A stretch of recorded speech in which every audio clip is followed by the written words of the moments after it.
Hey Mark, how you doing? We are back with another video asking you the questions from our amazing supporters out there. How are you doing? I'm doing great. Christmas is around the corner.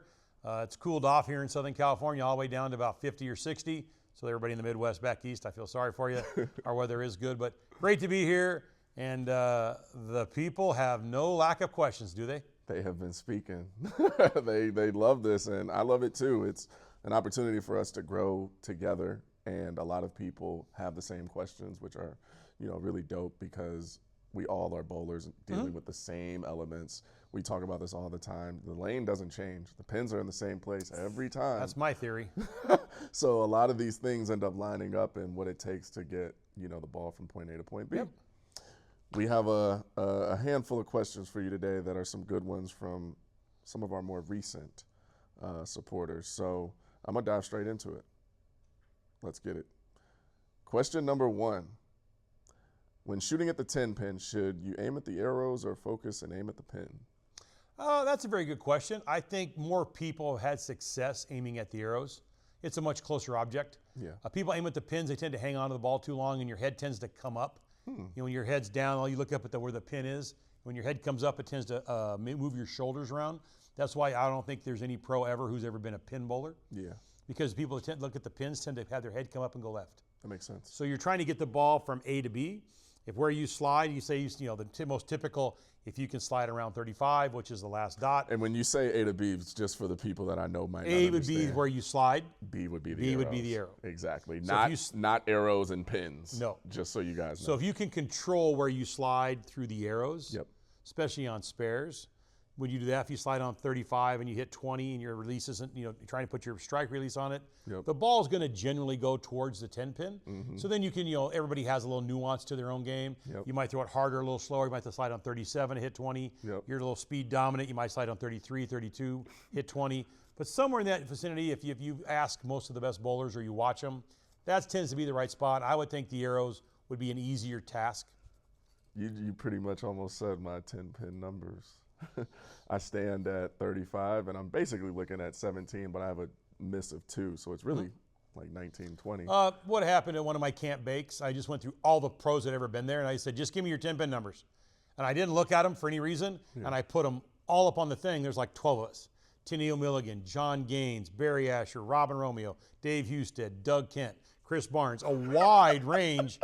And it was wild how the most common answer was 32 and 18. Really? And now we all drift 2 or 3 left, and we all miss our target by 1 or 2 left. Yep. So we're all sliding on 35, hitting 20. That's I think basically Doug Kent, God, I've done this presentation so many times. Doug Kent is 37 and 20, and he tends to drift 2 back to the right, 35 and 20. So when you got done, it was like you did it on purpose. Like I think Dave Husted was, they're all like 35, 21. It was like, oh, so this might be a good place to start. I mean, that's just kind of how it came about. Especially considering the ball's going straight too when you throw it at so the 10 it's just because pin, a lot of my bowlers that are new, what I see the most common miss is they tend to think they've been told you have to walk towards your target. Yeah. So they're shutting down the lane, and as they walk right, then they try to get their arm and they try to get the ball to go over to the right. Because in your mind, the 10 pin's in the right corner. 100% get it. But where you slide to where you hit creates the angle. Yeah. You don't have to create the angle. Because invariably what happens, either it goes in the right gutter at 45 feet, or it gets to the gutter at 45 feet, then it looks really, really good in the last 5 feet. It just tails away, and that's why people don't like think shooting people underestimate how wide the lane is. It looks so much bigger when you're looking at it when you're standing there. Yeah, but when you go down the other way and look back, the lane is narrow. It's pretty damn narrow. So yeah, but that's the most common, obviously for a left-hander, the numbers are all the same. But it's the same, it's the most common spare that they... Now, a little bit with the lanes having more oil in the middle sometimes now, the 7 pin has become a trickier spare. So I have people, when they try to use a spare ball on house shots, I'm not a big fan of that. Yeah. You got to be really, really, really accurate to make that work. On a sport shot, 100%.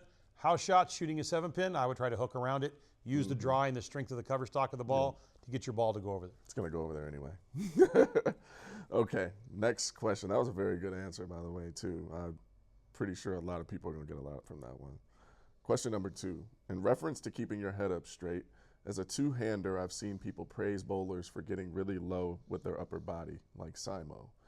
But what about people that throw it like that? So what about people that throw it like that? Simo he gets by far one of the more tilted bowlers of the two-handers. Yeah. Where Jason's a little taller, Chris Spy's a little taller. You know, the tricky part on that is there's not really a set answer yet because two-handed's only about 20 years old. Yeah. I mean, one-hand has been going on for over 100 years. There's a lot, there's some things we know. Whereas two-handers still, should I have my arm straight or should I bend my elbow? I mean, there's both ways are very, very successful. Seen it work. So it's still fairly new. We don't know the answer yet. I think getting down that low with Simo, I think it has to do with the stature of your natural. He's not overly tall. No. So getting that far over has got to be. Sorry, big dog. Well, in my era, who got the farthest over was Pete. Yeah. Pete was 90 degrees. Yeah. But, if a Ron Palombi or a Steve Cook or a Dennis Jakes or I'm trying to think all the guys that were super, super tall. Gary Dickinson, if they'd have been over, that'd have been, their ball would hit the telescope. It's funny, Pete, I feel like is very straight up now, wouldn't you say? Pete has two different styles. Yeah, okay. Pete is the only bowler that literally could be in the Hall of Fame for two different careers. Wow. If you take Pete pre-resin and how he bowled, and you take Pete Weber, couple year slump, figured out how to change everything with reactive resin, and now he bowls. When I bowled on Pete in the 80s, Pete threw it harder than everybody else and played farther right than everybody else. He was like the best bowler playing one, just throwing it up one, him and Norm and those guys. Pete could throw it 100 dead straight. And then he can completely change his game. He got super soft left to right, playing left to fourth arrow, and he's in the Hall of Fame with either career. So that's Pete Weber. I mean, you can easily have a contest who's the most talented bowler of all time, just stone cold talented. Yeah. Man, I mean, Pete's got to get a lot of votes. Mark Roth, Simo's got to be in there now, a lot of touch and everything like that. But Pete, for the guys in my area, Pete had the most talent. They know, huh? That's dope. Shout out to Pete. That Duke at flat bowl. Another one of our Storm guys. Shout out to Pete Weber out there. Question number 3. What do you mean by keeping the left foot quiet? So that's a great thing. So as a coach, remember, there's things I tell bowlers they should work on. There's things coaches look for. Okay. This is actually for both. This is the first thing I look at when somebody tells me I have a timing issue or a balance issue. Where's the power coming from? So if you're pulling the ball up, your second step drops down and you create your own backswing. If you pull it up, conversely, you have to pull it down. So the downforce of your swing when you slide makes your left foot wiggle. Now, if you stay a little taller and your swing comes back smoother and it's a swing, not a throw, and you slide and your left foot just stays dead solid, that's what you're looking for. Quiet foot. Because your left foot's solid, that means your eyes aren't moving. If your left foot's wiggling, your head's tend to be moving. And it's like playing darts. You watch them dudes from England, man, their heads don't move, and they throw it in there. They're not moving their heads around as they throw a dart. So if your foot's wiggling, and your head's wiggling, hitting the target over and over is tricky. That's why I look for, as a coach, one of the first things I look at is how quiet is your left foot. Invariably, the people with a quieter left foot tend to have their best balance, and then you have people that have accuracy. And you watch the pros, they're sticking and posting every shot. They're sure trying. Yeah, for the most part. But, that's I love that answer because I think we underestimate sometimes when our balance is off. Well, I think what happens is because if you look at social media and YouTube, I mean, the most common thing talked about is power. Yeah. Rev rate, power, ball speed, all those things, everybody wants it. That's the most important thing. It's not for me to say it is or isn't, but that's the most, that will get the most views. Yeah. How to make a ball hook, how to increase my rev rate, those types of things. You can buy the gadgets and all that. But you can't give up balance and accuracy for that piece because that piece is only the last 15 feet. Exactly. Your rev rate being high in the first 30 feet of the lane is irrelevant. Doesn't even matter. Because there's no pins. Literally. It's only relevant in the back. Yep. So then you have a gentleman like E.J. Tackett in the previous 10 years or 12 years was, obviously they just listed the best bowlers last 25 I just years. saw that. And Belmonte's numbers were like jaw-dropping. Like he made 38 shows in majors. I mean, it's fairly good. And what did Belmonte do when he came over here? He tried to crush the pins. He tried to break the pins. And I did the video with Jason. He said, I tried to get smoother and in better balance. Yeah. And when his left foot stopped wiggling, his balance is beautiful. his record, I mean, Yeah. it was pretty cool how they did the points for majors and bowlers of the year and major shows made, regular shows, regular titles. So it was just by the numbers. And Jason was 100 ahead of EJ and 200 ahead of third. Wow. So that was like, okay, there's not really a whole lot of doubt now. I wish they would go back and do all the bowlers of all time and just use those stats. Yeah. Then who has the most points, Earl or Walter. Walter's total number would be off the chart. Norm, the guys with super long careers. But I thought it was a great job by the PBA to list those top 25. You know, you saw how good Chris Barnes was. He had the most shows. Yeah. I mean, that's who bowls the best, who makes the most shows. Puts things in perspective. You can, you know, he had his run on the TV where he wasn't the best at times, but he kept coming But he back. was there. And he kept coming back, and he kept coming back. So anybody who made the most shows Yeah. in the last 25 years, you got to give that guy credit. I think he was 4th. I thought it was awesome. I looked forward to it every day. Yeah. I wrote down my whole list of who I thought the 25 was. I thought Fagan was going to be in there. I thought Patrick Allen was going to be a little higher. The guys that I watched, I thought were really good. It was fun. I loved it. That's awesome, right? Shout out to Belmo. He, man. Fairly impressive stuff. I mean, it's like, okay, let's just take all doubt out of play. The last 25 years, it's him. If anybody wants to question But man, it, they another could 5 just or go 10 look at years, that. the way he's going, EJ's going to be knocking right there. Yeah. His numbers were fairly impressive. But what a blessing for the sport to be able to show the versatility and how both styles can have the level of success that they do. But then that goes back to look at how good their left foot is, Yeah. how good their balance is, their timing, and they all became, especially EJ and Jason, as they got better balance, their accuracy got better. They had no lack of power, none. I mean, he might be the most two powerful guys with consistency since Mark Roth. Yeah. And then Amleto, maybe Tommy Jones, those kind of guys. When they get a little more accurate with that power, then you have scary. total domination. And it's funny, I feel like EJ is sticking it too when he, slides now and he's still on balance every time, just nailing it. I'm like, wow, with that much power, you can tell like he's using his legs in the most proper way. And the most, as a guy who bowled on tour, I made 27 or 28 shows, whatever the number is, and I never got all that comfortable on TV. I did at the end. Yeah. When I got comfortable on TV, I stopped making TV. So my career was I was on me. I made a lot of shows. I didn't know what I was doing. Then I knew what I was doing. I didn't make a lot of shows. But what happened is with the EJ or especially with Jason, they made enough shows to get comfortable on Very TV. comfortable, yeah. And that's the worst thing you can let a great bowler do is get relaxed under the lights. Yeah. Now, some guys had it in spades. Randy Pedersen just was under the lights, and that was his realm. He loved and it. Randy bowled unbelievably well on TV. And some guys didn't. I was too wound up. Yeah. I didn't like sitting in the chair. I wanted to walk around and talk and sitting there doing Which nothing. surprised me about Randy because Randy seems like he'd be wanting to walk around. Randy was in his wheelhouse on TV. He loved the show. He was doing the commentating before he got to be the commentator. So his record on TV was crazy. A guy named Jim Pensek from Ohio. He got on TV and just wound on him. Danny Wiseman, unbelievably great record on TV. So some people get more comfortable on TV than others, but you see the EJ and the Belmos and those kind of guys, back in my day, probably Walter Ray. Yeah. Obviously, Norm got very comfortable on TV. Pete did. Yeah. So those guys, and then they start bowling really, really well on TV. So that's what happens. So in both Jason for that 10, 15-year run, which he's still really good, and EJ right now, he just made enough shows to get through the rough stuff. If you go back, the guy that I think that doesn't get much love is Brian Voss. In the beginning, Brian wasn't all that good on TV. He had some shaky performances, but Brian did the one thing. He just kept making shows and making shows and making shows. Comfortable. And then he became the most clutch guy on TV. Didn't start out that way, but he made enough shows, understood himself, talked about a left foot that didn't move. Go watch videos of Brian Voss. You could do worse. Oof. That is a game that he might be Wayne Webb. And then, to me, Brian Voss are probably the two most underrated great bowlers of all time. Wow. Shout out to them. Thank you for that. All right. We're going to go to this next one. So this is a tilt question. How do you reduce your axis tilt to near zero? My current way of reducing it is to stick more of my middle finger into the hole and not apply too much ring finger. Other ways to do this, any pointers are greatly appreciated. That was what I was going to say. That's a really high skill set, a really high skill. When you start talking about grip pressures and fingers, that was something the pros do very, very well. I remember we talked about that a lot, trying to stay behind it more. My middle finger would be tight. I'd feel my middle finger so my ring finger wouldn't hit it. Yeah. If not, my ring, I never thought about my ring finger. That usually got because I had a lot of tilt. So when I tried to roll it more, because I had that problem all the time, to me the lanes just never hooked enough. Yeah. I loved it when they hooked. I could throw it hard, and I had natural tilt. True. So getting on the fresh, what they call fresh now, we call a lot of oil. In the beginning, trying to get my ball to roll end over end, which I never could do. To get to roll more, I would really focus on my middle finger, trying to get it there. Getting to 0 degree tilt, I don't know the purpose of that. But I don't think anybody's ever done that. I mean, maybe they have, I don't know.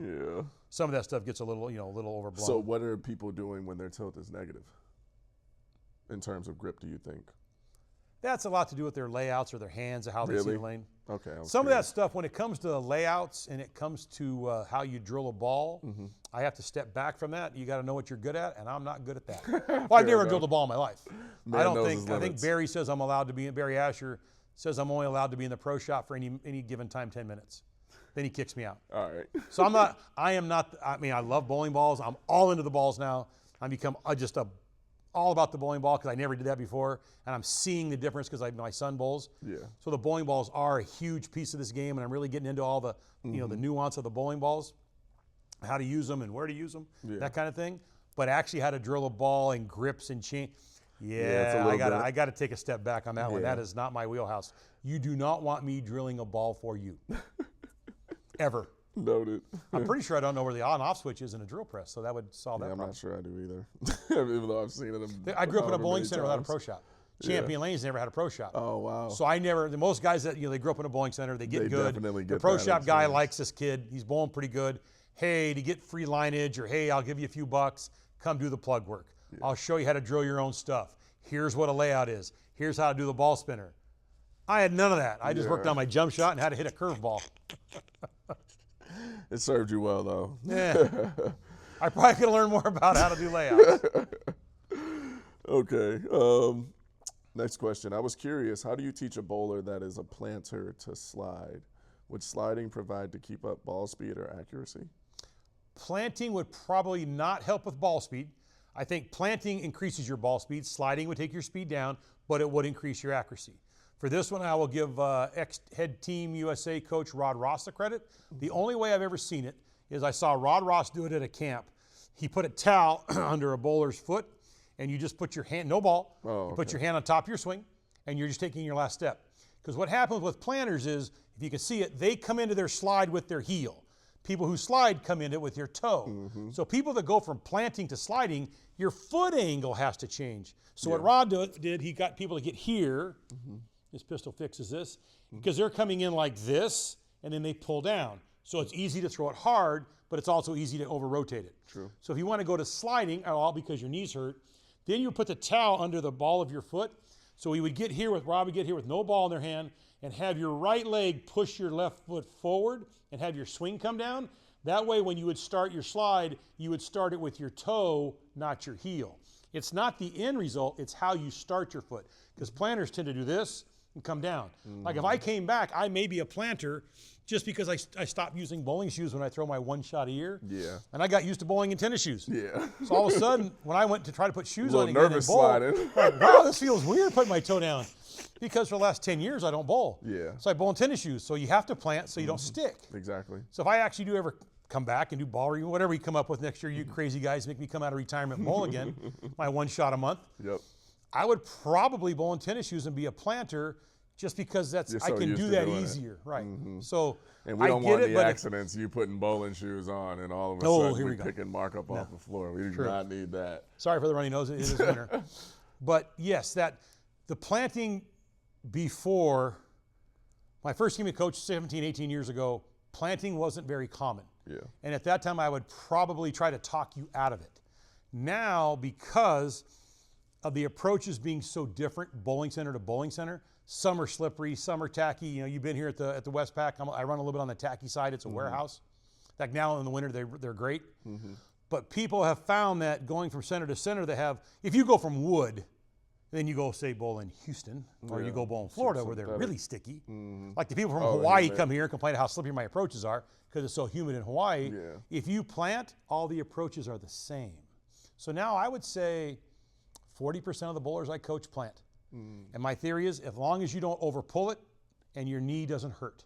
Yeah. Now, if you have a tremendous knee strain and your knee hurting because you plant, or your shoulder hurts because you're pulling it down, most people who plant don't have real free swings. They tend to have little manufactured swings because they're pulling it down off their left heel. Yeah. That's I can see what they're doing. It's a tremendous amount of power. Yeah. Your heel hits and your shoulder pops it because I want to hit it hard, throw it hard, and hook it. I get it.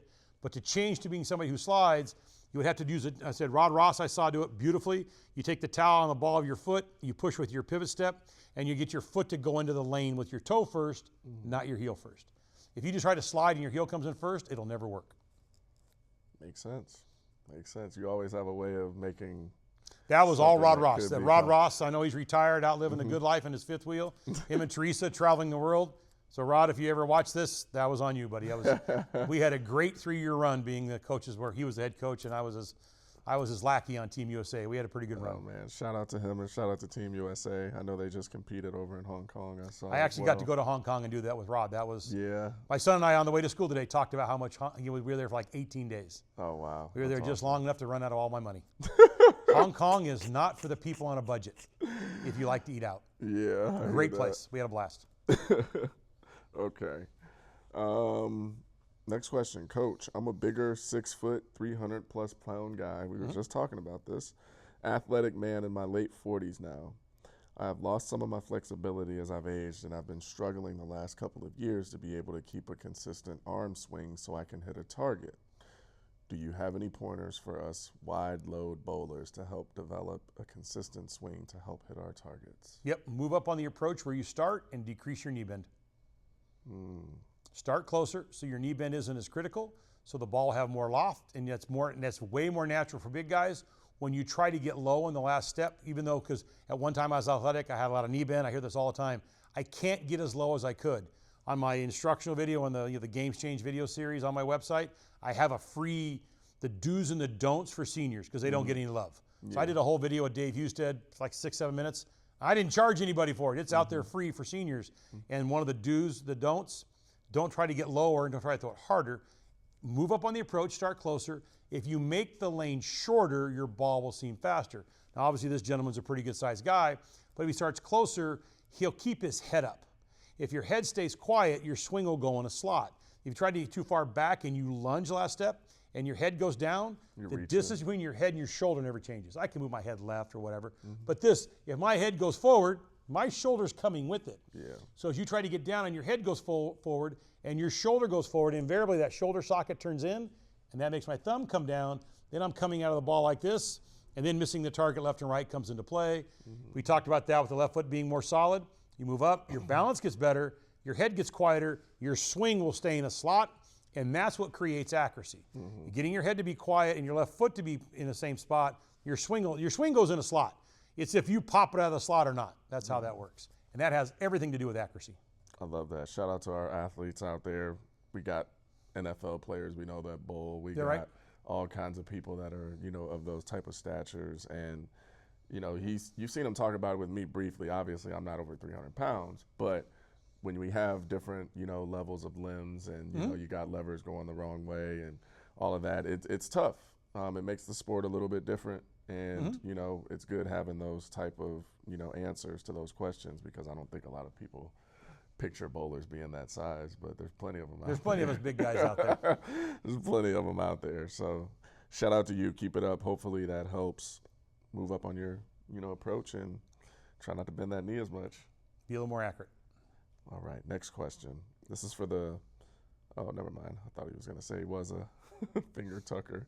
I don't tuck my little finger, right hand, 64 years old, but I'm still in good shape and athletic shape. I'm not a horrible league bowler, 200 average last year in 2 leagues. This year I dropped some. Question is the ball supposed to fit perfectly in my palm of my hand before and during the arm swing? Dumb question, I know. For some reason, I just realized that I've been letting the ball ride mainly on the thumb and forefinger side of my hand. Yeah, because the reason why I wouldn't be on my thumb, my forefinger, because there's no strength. So I always think about how if I picked up a 5-pound bag of sugar or pound of sand, I'd pick it up like this. So that was how. So I always tried to feel the ball in the middle of my palm. Yeah. So I always felt like that controlled it. It came off my fingers, but I didn't hold it with my fingers. I had my span was fairly short. I think my span was only 4 5/8, and I got fairly good sized hands. I could palm a basketball off the dribble to this day. Yeah. But my hands were more long from thumb to finger than they were from this way, so my hand was like that. So my span was fair. A guy named Bill Hall, very good, one of the best coaches in the world. Bill Hall and I, when he was the ball driller on tour, we looked at my hand. He goes, "Let's make your span a little shorter." So my span was a little shorter, so I felt the ball here. So I felt like I had more control of the ball because I could feel it here, and I could get it to roll off whatever part of my hand I wanted. Yeah. like trying to get it off your finger. I always had a callus on this side of my finger when I bowled good because the ball was rubbing off that side. So obviously my hand was where it needed to be, the inside or behind it, what they call that now. I just knew it rolled good or it rolled bad. So then, that kind of thing. But the advantage was I never tore. I never really had cut patch. I never really had any issues with my hand. Love it. So my spine was a little shorter than some, but I always try to get the ball to rest there. So when you talked about tucking the pinky, so what happens is the ball sits here. Now, if you spread all your fingers, so most bowlers bowl like this. That makes the ball sit kind of in that zone. And then you got the guys that tuck their pinky, they would get the big callus on this palm. Joey Berardi, Mark Roth, gigantic callus here, because when you tuck the pinky, it just shifts the weight of the ball up. Now, Mark Roth and I think Leanne Barrett are the only two I've ever seen do it. Leanne Hulsenberg, excuse me. Hulsenberg. They would tuck it to the second knuckle. Ooh. Oh my God, I don't know how. Leanne has very big hands. She's Mark got a had hell of a gigantic ball, hands. too. Oh, she was the power player. So they would tuck it to the second knuckle, which now that I'm older, I can't even do it. Yeah. But I saw like Mark would tuck it up here, so the ball would sit way high in their hand, up here like a snow cone, and they could really get around it. Yeah. You think about it, they both got around it. Leanne hooked it more than anybody. But that's a weird thing. I tucked my pinky the whole time I bowled on tour because when I bowled on tour, the head's hooked because we bowled on wood. We didn't bowl on synthetics very much, not to the end of the 80s. So if my ball set up higher, let me get around it easier to get it through the front. We only oiled them once a day. We didn't oil them every squad. So by the night squad, they were flying every week. So I tucked my pinky on tour. As soon as I would come home, bowl league or bowl tournaments at home, I would immediately untuck my pinky, hold it like that, so I get my ball to roll faster, not spin more because there was oil. Then as I got older and bowled more league, I started spreading my pinky out a little bit more than because I wanted to roll it even more because spreading my pinky out made the ball rest more across the middle of my hand, and it took some of my natural rotation out. So how you hold your fingers, there's like this. Yeah, I was going to say, I hold my pinky in. That's what I was told. That's the most common. Now let's the ball do this. Yeah. If you want to stay behind it more, like people shoot spares, you see their fingers spread out. You're not going to hit it because the ball is going to rest on a different part of your hand. Yeah. Then if you tuck your pinky, it just shifts where the ball sits in your hand. And then I said there's the exception to the rule. I don't know who else does a double knuckle. I mean, I saw Mark Roth do it, and then, Leanne became very famous in the late 80s, and she crushed him through the 90s. We all saw that, like, how do they get their hand to do that? You got to have. Because I tried it once, and I different roomed with Mark joints. Roth, and we'll tuck at the next knuckle. I'm like, I couldn't. That's a lot. It changed my way my ball fit in my hand because this hurts. Yeah. So I think that's My finger doesn't function like that. that's a very unique thing. And the only two bowlers I know that ever did it to the second knuckle were those two, both Hall of Famers, first ballot, great careers. I mean, unbelievably great bowlers. So that's why I think the nuance and how you hold it. Yeah. I think we spent a lot of time on that because we didn't really have the ability to go drill a new ball that was going to do something different. Yeah, you got my yellow dot, then my angle, then my angle, then my angle, then a black U dot. I mean, the ball's kind of. You weren't going to find the magic answer in the pro shop. The magic answer was on the lanes with your hand. So, exactly. You bowl on tour and you watch other guys do things and how do they do that and that kind of stuff. So, but that's a great question. The pinky to me got the ball higher in my hand to create more rotation. If you're bowling on more oil here, and a lot of oil would be there. Got you. That makes sense. I appreciate that. And shout out to Leanne. Believe it or not, Leanne is a big part of the reason why all of this is happening right now. She was the person that reached out back to me when I reached out to 900 Oh, really? I didn't know that. Actually. She started this whole thing, and she sent me to her husband, Gary, and that was how the birth of all of this really And then you ended up guys came to happening. Winnetka and said, hey, we want to do videos. And I ran into you. I know how I am. Like, yeah, whatever you say, bro. And I just went back to work, and then you got me again, like, all right, we're going to do this. And then pretty sure Gary reached out and said, yeah, the cleanup crew, you need to do some work with them. Gary, you got it, my friend. And next thing you know, 2 years later, we're still having a blast. Man, it's so funny, but Leanne was definitely, the impetus for this whole thing. She was the lightning rod, and she was like, you have to meet my husband. I'm like, all right. And I actually got to see her bowl. Do you remember her nickname in bowling? Boomer. Boomer. Yep. That was what Rusty told me. It was like, she was quite the player. I mean, bowl a year 2 or 3 times. I got to see her bowl league out in Utah when I went to the headquarters. And I was like, wow. That's watching a version of Leanne. Yeah, I wish I could have seen her back in the day. Where everybody was throwing it pretty straight, she could hook it like the guys. And she could flat put a move on it. So it was, yeah. Yeah, I mean, that's We're going to have to show her this clip. Shout out to you, Leanne. Thank you so much She was the real deal. everything. Yes, she is. All right, last question. You ready? You do it. Let's do it. Question for Mr. Baker. If the timing spot for a two-handed planner is when the planning heel hits the ground, how come the fourth step generates speed? In other words, shouldn't the lower body produce speed as the ball is also moving forward in relation to the body? Yeah, Or they work together.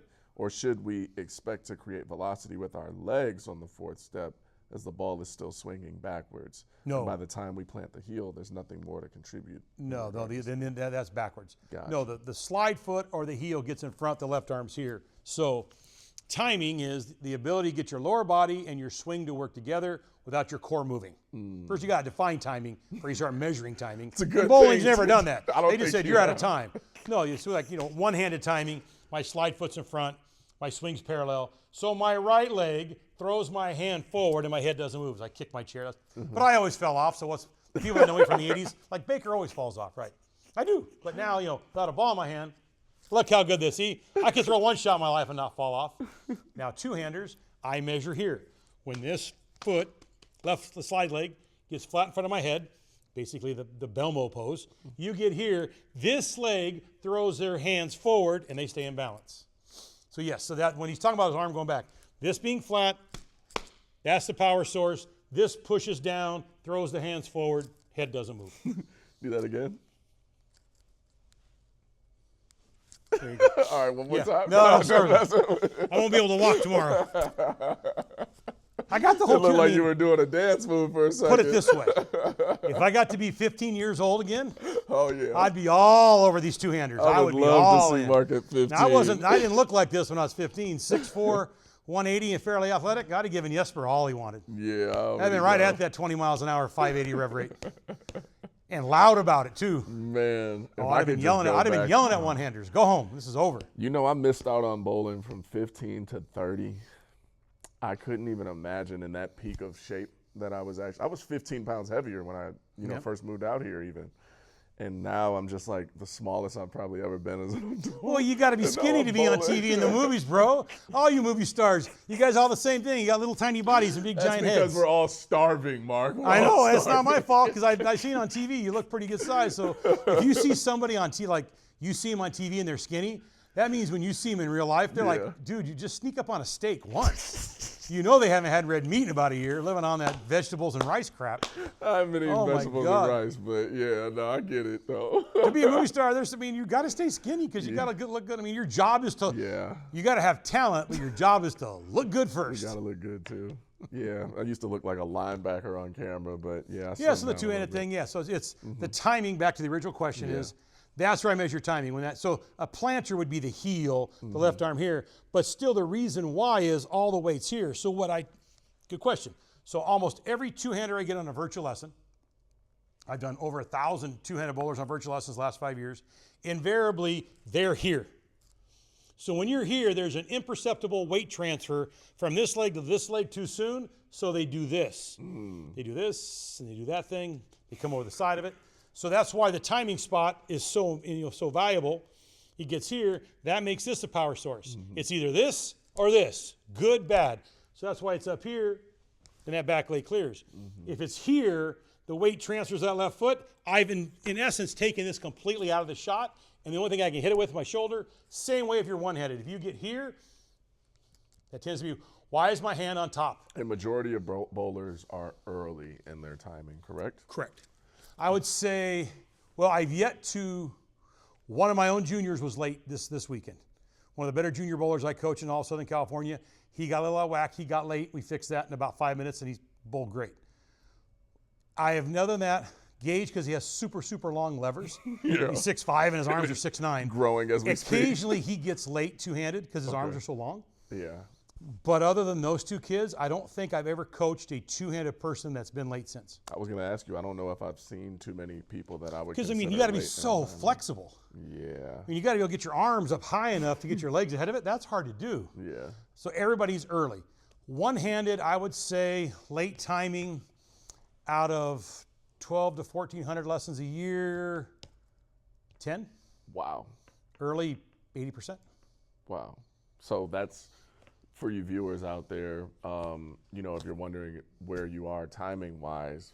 I mean, there's an easy way to measure it. You buy the video, and I wrote my book, 2011, it's 2025. So 14 years ago, I wrote the book about the timing spot, and then nobody's refuted it since. So It just seems to be the spot where the legs and the swing work together Yep. to keep the core quiet. Left foot stays solid.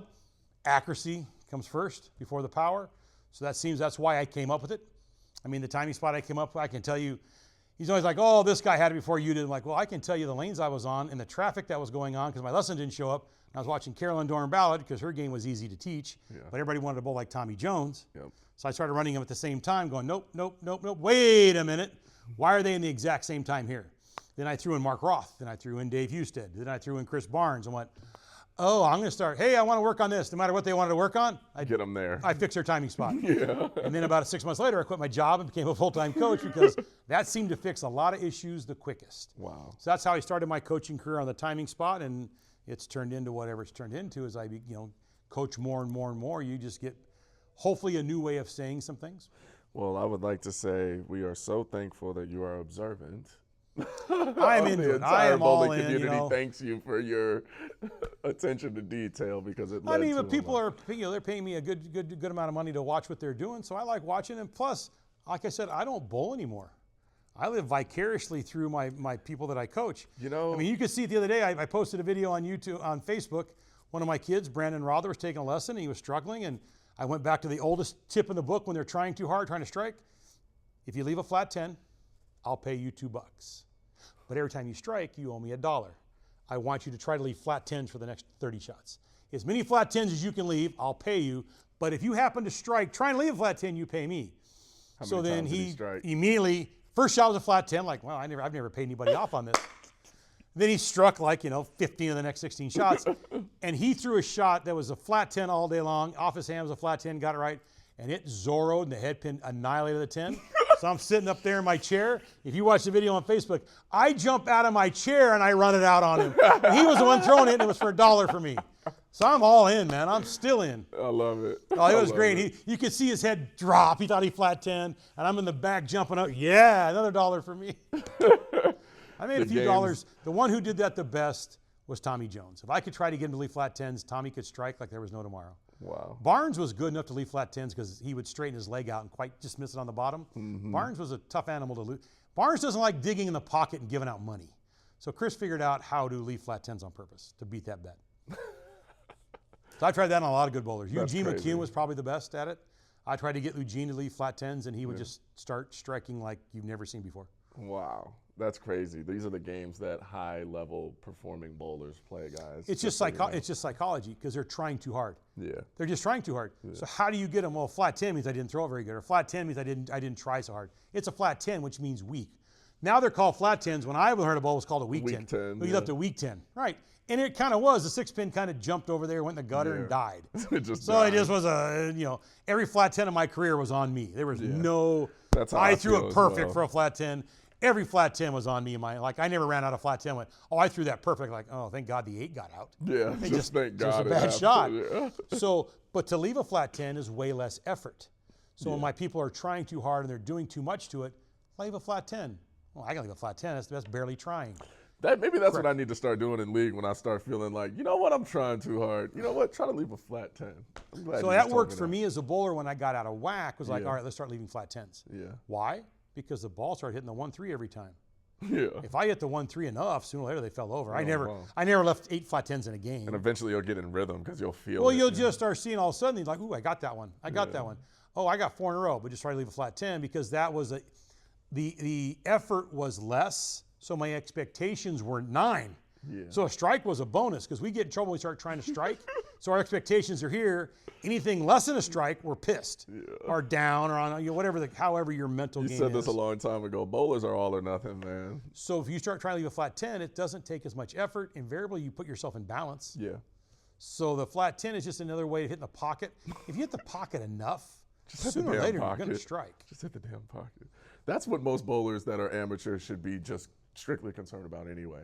Man, if you go back in time and you look at the best bowlers of all time, the pocket percentage has always been super high, from Don Carter to Dick Weber to Don Johnson to Nelson Burton Jr. to Walter Ray or Mark Roth, Holman. I mean, Earl Anthony did not throw the greatest strike ball of all time, but he hit the pocket more than anybody else. Then Walter was right after Earl. And then every now and then you get the exceptions. Roth was the exception, a lot of power, and he dominated. Then you had, Amleto had his little run. Then Tommy Jones was pretty amazing. I would never say Chris Barnes had the strongest strike ball on tour. Yeah. But he figured out how to, he took his rev rate down, got a little straighter, and he hit the pocket more than anybody else for his run of being excellent on tour. He made the most shows. Sooner or later, the only way you measure is by your dollars. Yeah. Who throws it great? I'm like, where are you on the money list? You know what I'm saying? No, that's Who's real. got the best golf swing? Well, That's real. Well, who's winning and making money out there? Yeah, so who's got the best swing? Like, oh, that guy, like we did some camps before, and guys like, he throws it great. I'm like, we get in the elevator, Dave, you said like, the dude's made like 3 shows and 1 title in 10 years. The guy sucks. Yeah, but his ball roll's good. I'm like, gives a shit. Because Wells Fargo don't care about that. There's plenty of people out there. When they call for your mortgage payment, when you bowl for a living, they ask, you got my money? Yeah. I got your money. Oh, you must have a good ball roll. They don't ask about the ball roll They don't first. care You know what they about the never ball said? roll. They never asked me about my knee bend. You got my money? I got your money. You must have good knee bend. That's hilarious. When you pull for a living, you look at it way different. Who knocks down the most pins? Absolutely. There are a lot of guys, that had unique styles that weren't what you call great, that did really, really well because they could do it every single time the same. Yeah. And that's Earl what's Anthony, most important. his release was never what you call the best release, but it was probably the most consistent release. Walter Ray, another animal, he just could do that because that horseshoe background and repeating over and over and over, trying to hit something that small. Well, then Walter's confidence got up, and he's always bowled the most. He just put it on him for 20-some years. Yeah. It's pretty amazing how good Walter was good. And he's still good. A long time. He's just a great competitor. Yeah. Norm Duke in his best wasn't the strongest ball. Then he got where he could control it, made a lot of shows. When Chris got straighter. But then you get then you had Belmonte, the first guy to really get good at two-handed, him and Oscar, but really Jason. He was creating angles nobody ever had. Yeah. And then you got, EJ, another one-hander, who became more and more and more accurate with this amazing rev rate, so he controlled the break point. Mm-hmm. Well, now you've got, a guy with a 5 in front of it that's 5'10", 5'10", 5'10", 5'10", on his rev rate. Well, you got domination. Yeah. That's always been every sport. The guy with the most power that's accurate, whether it's, Pete Sampras was one of the first guys that really could hit it hard, and he became one of the best tennis, at the time, he was the best tennis player of all time with the most majors. He could control a serve at a high number. Yeah. Then you had these 3 guys come along and we'll take over from here. You had Federer and Djokovic and Nadal. That was as good as it ever was going to get. Yeah. Right. It's every sport. Greg Norman and Fred Couples started hitting it 300 in the fairway and straight. Yep. Then you got McIlroy, then you had Tiger, and you got guys now that if they can hit it straight that far, they're always going to dominate. See, VJ had those years where he won 9 times. Yep, VJ. The guy with the most power who's accurate always dominates every sport. LeBron James. Most power. Happens, yeah. Think about when they go back to the NFL, you had Jim Brown. He was the strongest guy in the league, and he ran the ball. I imagine tackling him had to hurt. Yeah, definitely. So that's always the way it was. Yeah, it's always the strongest guys. Well, this was a great segment, Mark. I appreciate you as always. I'm sure all of our subscribers, hopefully your questions got answered in the way that you were expecting, because all of them were pretty good to me. I feel like they should all be taking some pretty good nuggets home today. One thing, happened at my last camp because of the newness because of YouTube, what we're doing here today. A lot of bowlers are new, less than 5 years experience, less than 3 years. You may have only been doing this for 6 months. Do me a favor. You need to know the history of our sport. So please, and I do my camps, I give lessons, I'm referring to the same people all the time. The greatest of all time. Look up Earl Anthony, look up Mark Roth, look up Amleto Monticelli, look up Chris Barnes, look these people up. I can't believe I'm saying this.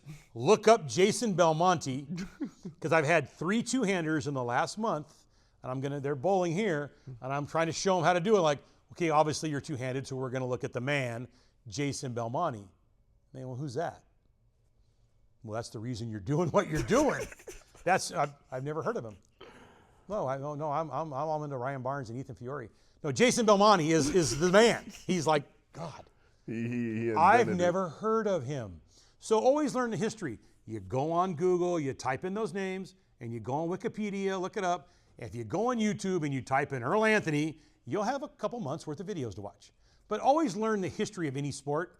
So those are the names you should know. Mark Roth, Earl Anthony, Tommy Jones, Chris Barnes. If you're two-handed, start with Jason Belmonte and then work your way forward, because until somebody breaks that record, he's the man. But if you're going to bowl two-handed, you should know what caused it. So it's happening more and more and more. And it's no fault of yours because you've been doing this for 6 months and you saw somebody at the bowling alley bowling two-handed shooting 200, like, well, that's cool, so you just try 200. You had no idea how it started, but if you know how it started, you understand how it morphed into what it is today. So do me a favor, and I mean, if you're watching this channel, Mark Roth is always going to be my guy. That was the idol when he just his date of dying was just last week. So Mark Roth is the reason there's a giant generation of bowlers is one guy. Mark Roth caused it. Now Jason Belmonte is the cause of another generation. You go to the junior tournaments, like my dad came watch my son bowl last weekend out at Bulliam. He's like, so are all the good two-handed bowlers two-handed? I said, when you talk about boys at a certain age, there's a lot of them. And that's attributable to Jason Belmonte, Osku, and those guys that started it. So you should always know the history of it. So when we refer to it, you're like, who's that? Yeah. In other ways, if I talk about golf, you should probably know who Tiger Woods is. I'm not saying you need to know who Jack Nicklaus is. Not a bad one. Let alone Ben Hogan, Bobby Jones, and the Mount Rushmore. But that's a new thing. But if YouTube being so new, if a bowler's been bowling 3 months, they don't know who these people are. And it's not that. You should just learn the history of it. So when somebody refers to it, you're going to go, I know who that is. That makes sense. Yeah, he is the man. He is the guy with the most majors and the most bowlers of the year and the best bowler the last 25 years. So if you're using him for an example on how to get better, it'll make way more sense to the bowler and who to look at. Like, oh, I'm filming myself and I can film him off YouTube. Ah, I see the differences. He doesn't bend in the second step. I'm dropping down too early. Oh, the best that ever lived at it doesn't do that. Maybe I'll try his style because it's the most consistent.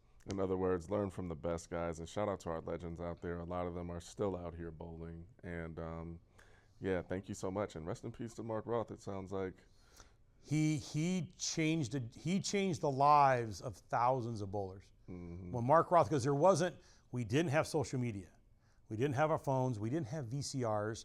I know it's hard to believe for you young people, we didn't have YouTube yet, well, because the internet hadn't been invented for us. So Mark Roth was on TV every Saturday, it seemed like, on some little grainy TV set in the corner of a bowling center. And Mark tended to lead a lot of tournaments, so Mark was on TV for 8 minutes, the last match. Mark took no time to bowl. He set up, got ready, and went up there and did his thing, strike and sit down. So we literally saw 6 or 7 shots a week, and none of us could decipher what the hell we just saw. We just knew it was cool. I went in 1978 to Keystone Lanes in Norwalk to watch Mark Roth bowl a tournament. He ended up winning his 3rd tournament in a row. It was like the greatest finish of all time of a PBA event. He struck 3 times in an attempt to tie a match to win the tournament by a pin. And I came home that night, 1978, told my mom I'm going to be a pro bowler. She goes, I thought you were going to go to college, play basketball. I'm like, yeah, I got to go find out. Then I went on tour and I found out. I effed around and found out.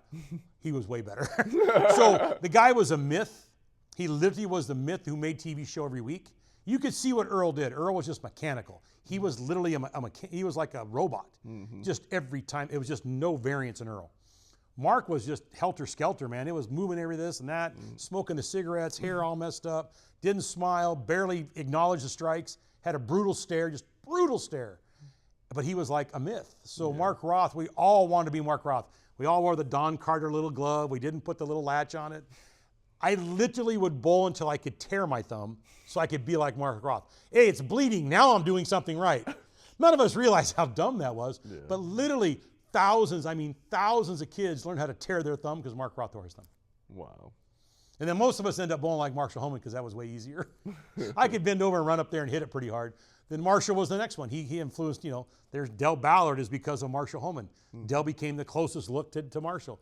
So these were the guys that we looked up to. And now, E.J. Tackett, Anthony Simonson, Jason Belmonte. It's really cool. We have a big 3. Then there's Bill O'Neill and Jesper and Andrew Anderson and Kyle Troop and that next group of guys that are trying to be there. But there really is a big 3. And that I always think when you have that, the sport does much, much better. I agree. Because there's somebody to aspire to. Yeah, they're carrying the sport. If you want to be the next Tackett or the next Belmonte or the next Simo, you've got lots of hours of work put into you. But if you come close to that, you will like bowling. That's why I tell me, why do you use Belmo all the time? Because the closer you look to him, the more you'll like the game of bowling. Yeah, that is very true. You finish in balance and you have a high rev rate and you can hit a target, bowling's pretty fun. It's going to get pretty fun. Bowling's really fun. Pretty damn fun. So there's a reason why I use him so much for my two-handers. It's functionally correct. Absolutely. Shout out to Belmo once again. And As always, we appreciate you. Shout out to the crew out there. Make sure you guys keep dropping your questions in the comments. Make sure you visit markbakerbowling.com to get your virtual lessons or anything else, Mark. So the chamois sold out in like less than 24 hours. I only had about 50. And then Pistol said, let's do this. And Pistol put it on there. Didn't tell me. I'm at dinner with my wife on Friday night. She goes, you need to check your emails. What's going on here? I'm like, what? Who? Why have I got so much money in my Venmo account? 20. So one thing, I didn't know how much it cost to ship. Chamois will now be $25. I just ordered them. I have 200 coming in. Should be landing within the next week or two. I ordered 200. I think I got about 100 people that want them. I will send you an email. How I'm going to do it, it's $25 for one chamois. And then anytime you want more than that, they're all $20 a piece. I had one guy bought 10, $20 a piece. So 25 for one.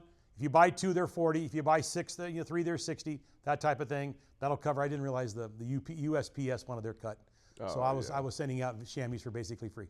So, so the first 37, Merry Christmas to you. They're on Mark. My wife's like, you're doing a lot of work to make $1. I'm like, yeah, I gotta rework this a little bit. We'll make a couple bucks. Anyways, no big deal, but unbelievable response to the chamois. So that was cool. I ordered 200 more, the 4 colors. I got you guys all in a folder, and when I get them, I'm just gonna send it to you. The first people that pay and give me an address, I will ship them out to you. Well, thank you so much, Mark, as always. Make sure you go get yours, cop your chamois. Make sure you cop some of the crew merch as well on our website. All the links are below. Make sure you like, subscribe, share with a friend, and shout out to the crew. Happy holidays, everyone. Clean up crew. What you gonna do is the clean up crew. Come on through to the clean up crew. Throw them balls, I hope you do, with the clean up crew. The clean up crew.